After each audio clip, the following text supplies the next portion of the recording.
तो हम पढ़ रहे हैं भाई how to read faces Mary of study Stanton volume first theoretical part है।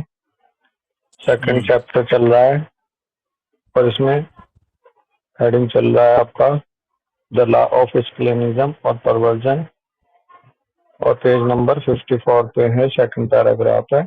डेट हो गई है 23 जुलाई 2025। इसमें कह रही है मैरी ओमस्टर्ड के दिस फिलॉसफी और universal law is illustrated at its completion by forms which possesses the normal principles of form। स्टर्टन का कहना है कि ये जो फिलॉसफी है या ये जो यूनिवर्सल लॉ है ये इलस्ट्रेट हो रहा है या इलस्ट्रेटेड होता है अपने कंप्लीशन की तरफ फॉर्म्स के द्वारा। जो फॉर्म्स जो स्वरूप का सृजन होता है उनके द्वारा which possesses the normal principle of form. खास करके जो नॉर्मल प्रिंसिपल ऑफ फॉर्म जो पजेजेस करते हैं उन फॉर्म्स के द्वारा ये फिलोसफी या ये यूनिवर्सल लॉ इलस्ट्रेट हो रहा है। The highest expression of divine architectural skill is in the human body and face. जो हाईएस्ट एक्सप्रेशन है फॉर्म के रूप में इस डिवाइन आर्किटेक्चरल स्किल का वो ह्यूमन बॉडी और फेस है। सबसे बेहतरीन सबसे मोस्ट एडवांस एक इंस्ट्रूमेंट जो बनाया हुआ है नेचर ने वो लिविंग इंस्ट्रूमेंट वो ह्यूमन बॉडी एंड फेस है।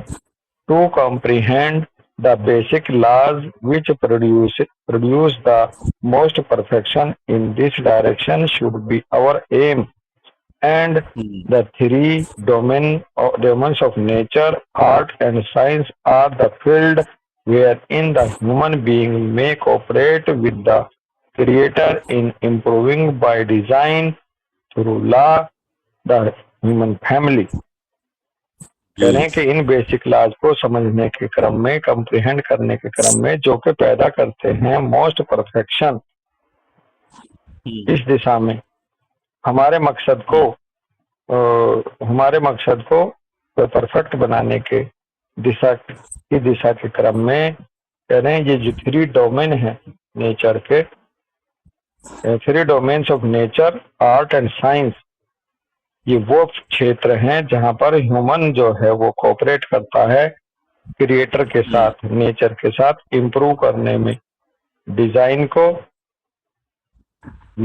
Through law the human family.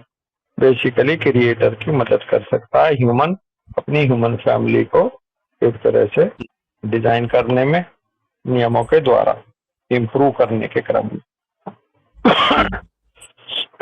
Sorry. Nature, art and science are the true factors of being which are found in varying degree of power in all natural objects। Nature, art और science ये तीन चीजें हैं ये true factors हैं किसी भी अस्तित्व के जो पाया जाता है भिन्न भिन्न डिग्रियों में नेचुरल ऑब्जेक्ट्स की सभी पावर में power in all natural objects.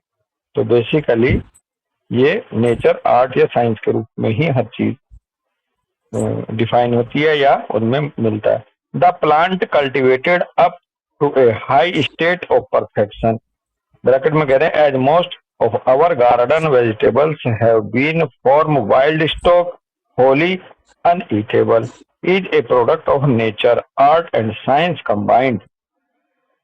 ये जो प्लांट है जिनको हम कल्टीवेट करते हैं हाई स्टेट ऑफ परफेक्शन की तरफ ये नेचर के आर्ट के और साइंस के कंबाइंड रूप से ही प्रोडक्ट हैं।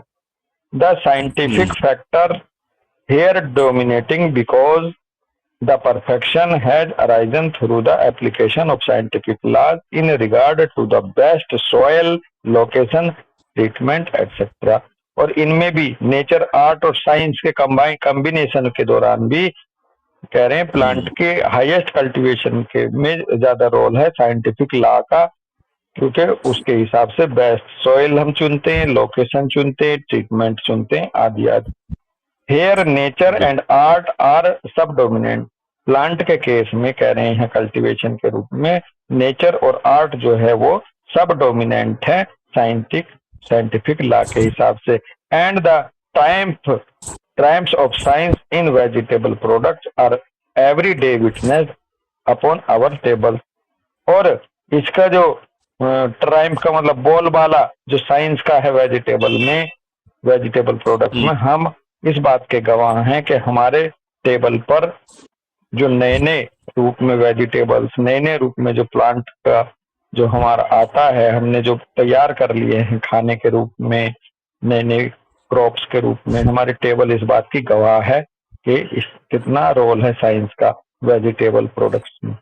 Let anyone follow the course of the development of the potato, the cucumber, the radish, the beet, the tomato, the celery or other vegetable, and he will receive a most instructive lesson in the scientific culture of natural products, which will be quite astonishing. कोई भी देख सकता है, इस course को follow कर सकता है कि किस तरह से आलू डेवलप हुआ, खीरा, रेडिश, चुकंदर, टमाटो, सेलरी और दूसरी वेजिटेबल्स किस तरह से साइंस की मदद से पैदा हुई हैं।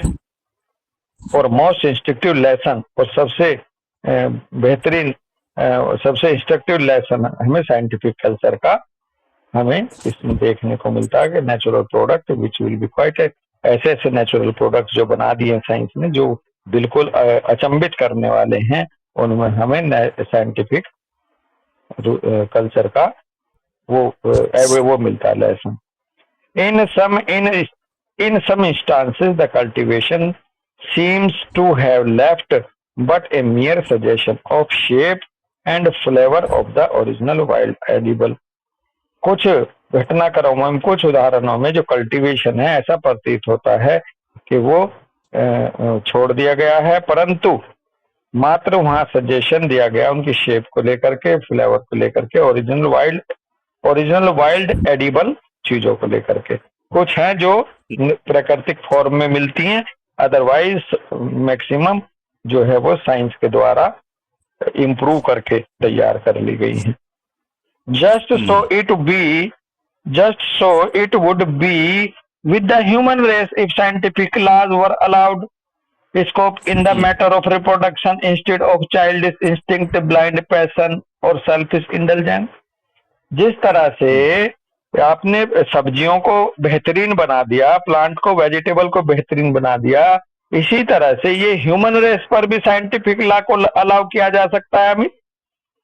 बिल्कुल, इसका भी स्कोप है रिप्रोडक्शन के मसले को लेके कि रिप्रोडक्शन किनके बीच में कराया जाए, कैसी क्वालिटी के लोगों के बीच में कराया जाए, कैसी नस्ल तैयार की जाए, बजाय किसके एक बचकाना हरकत, एक आंख बंद करके बच्चे पैदा करना बिना विचारे और सेल्फ इंडल्जेंस के से बचते हुए। यदि हम मैटर ऑफ रिप्रोडक्शन में हम इस साइंटिफिक लॉ को इस्तेमाल करें तो ठीक इसी तरह से वेजिटेबल की तरह से, प्लांट की तरह से हम अपनी ह्यूमन रेस को भी साइंटिफिक लॉ की मदद से इम्प्रूव कर सकते हैं। अमित ये कह रही है स्टैंटर, अच्छे गुणों वाले, अच्छे करेक्टर वाली रेसिस तैयार हो सकती हो।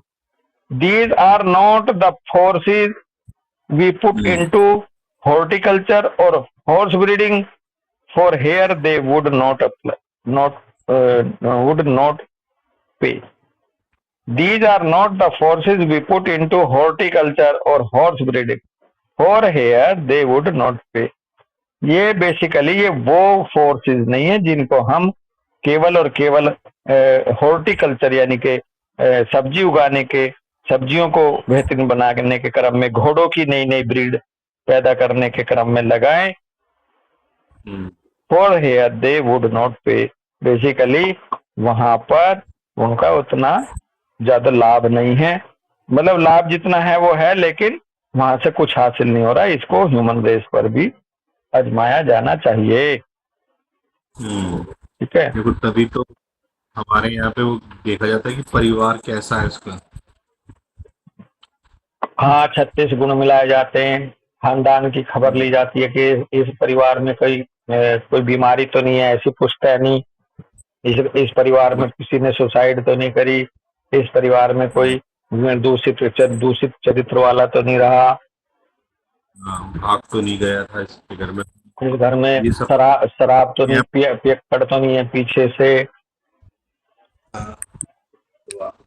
ये सब हमारे यहाँ पहले से ही चली आ रही है, अब लेकिन धीरे धीरे करके अभी कम नहीं होती जा रही है, बढ़ नहीं रही है हाँ, अभी। और बड़े दुख की बात है, ह्यूमन रेस को सुधारने की जगह ह्यूमन किधर जा रहा है? डाउनफॉल की तरफ जा रहा है अमित। डाउनफॉल की तरफ जा रहा है। सद्गुणों का मिलान करके अपनी जनरेशन को सुधारने की जगह अवगुणों को इग्नोर करके, आकर्षित होकर के, पैसा धन संपत्ति रंग रूप के चक्कर में फंस के भैया अपनी नस्लें खराब हो रही हैं अमित पाल भाई।